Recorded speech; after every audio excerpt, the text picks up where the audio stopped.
Subscribe, like, and share. Assalamualaikum warahmatullahi wabarakatuh.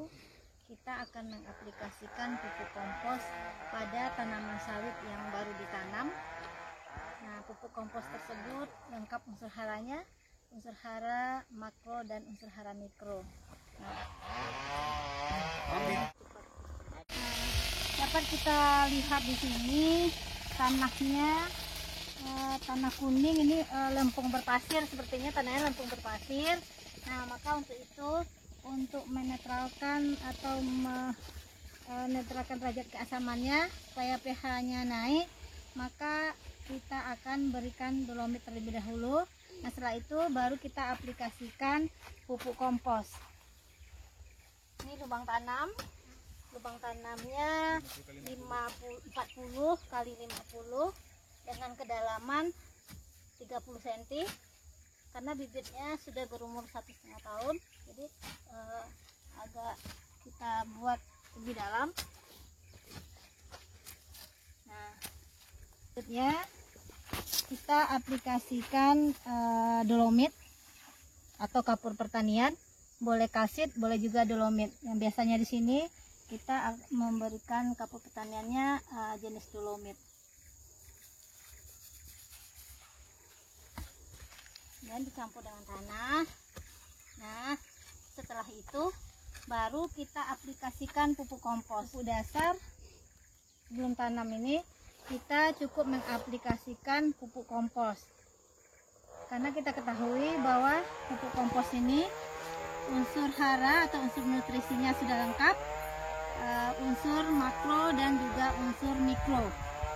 Nah, unsur makro seperti yang kita ketahui ada unsur N, P, dan K, nitrogen, fosfor, dan kalium. Nah, karena bibitnya sudah besar juga, tentu membutuhkan tahap awal ini untuk masa pertumbuhan vegetatif. Yang sangat dibutuhkan di kondisi vegetatif ini adalah unsur nitrogen.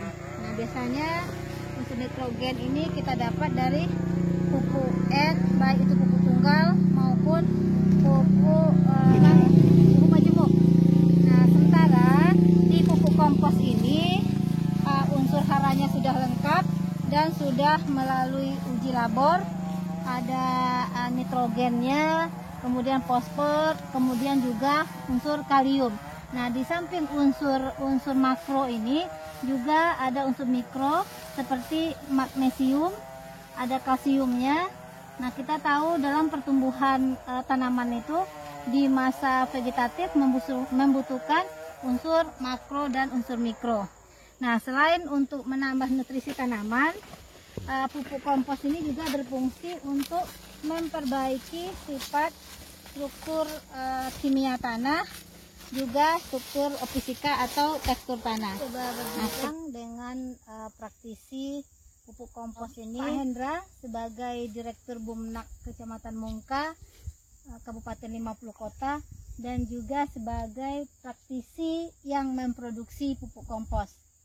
Nah, untuk itu kita akan mendengarkan keterangan dari Pak Hendra apa saja bahan dari pupuk kompos ini, kemudian apa saja kandungan nutrisinya dan manfaatnya seperti apa. Silakan. Kompos ini bahan dasarnya terdiri dari beberapa macam kohe ternak. Itu kohe puyuh, ayam, sapi, ditambah dari serbuk gergaji, abu pembakaran kayu, dan juga pembakaran dari abu sekam. Jadi yang membedakan antara produsen kompos itu sebenarnya terletak pada jenis mikroba yang mereka gunakan. Jadi mikroba yang kami gunakan ada beberapa jenis mikroba yang mempunyai kemampuan dalam merombak unsur-unsur N, P, dan K, dan juga secara alami membentuk unsur mikro dalam pupuk. Jadi seperti Trichoderma adalah semacam jamur yang mempunyai fungsi sebagai antisipasi untuk mengatasi berbagai macam penyakit cendawan dalam tanaman. Dan ada juga jenis mikroba yang kemampuan dalam merombak fosfor dan juga kemampuan merombak unsur N dan K.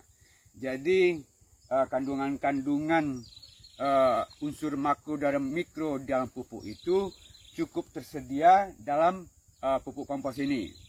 Dan kelebihan dari pupuk kompos ini, karena kita menggunakan semacam mikroba positif, dalam ketika diaplikasikan di tanaman, di lokasi pertanian, mereka akan menduplikasi dan akhirnya akan bekerja terus-menerus merombak unsur-unsur organik yang kemudian dijadikan menjadi pupuk oleh tanaman. Kita akan mengaplikasikan dalam satu lubang tanam ini sebanyak 5 kg pupuk kompos. Nah, sudah kita takar untuk 5 kg pupuk kompos ini sekitar 20 genggaman ini. Karena di lapangan kita harus berpikir praktis dan kita takar lebih kurang 20.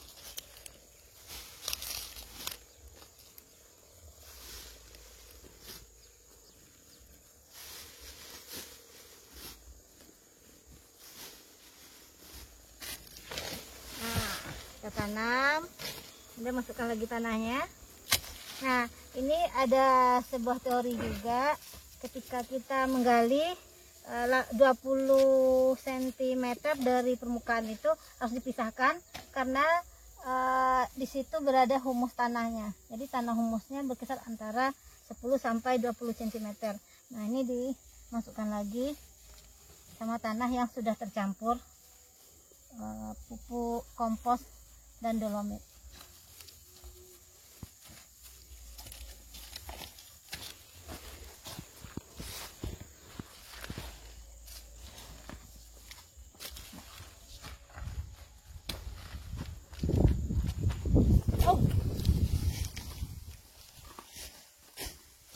Nah, dapat dilihat di sini sudah kita tanam dengan pemberian pupuk dasar, kompos sebagai pupuk dasar. Nah, lalu jangan lupa untuk aerasi dan drainasenya. Nah, kita buat gundukan seperti ini supaya ketika terjadi hujan, airnya tidak tergenang. Nah, ketika misalnya musim kering, juga kita menyiram di lingkaran batang sekitar dengan diameter 20, cukup di lingkaran batang yang kita siram. Pupuk organik ini adalah pupuk yang ramah lingkungan, yang sebagai langkah untuk mengatasi kerusakan tanah yang cukup luar biasa di daerah pertanian kita karena pemakaian pupuk minyak yang tidak secara terkendali.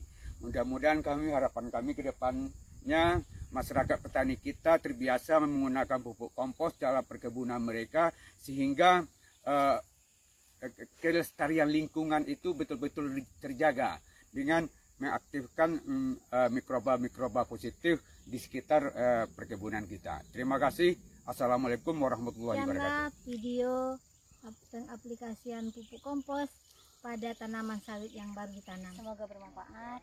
Assalamualaikum warahmatullahi wabarakatuh.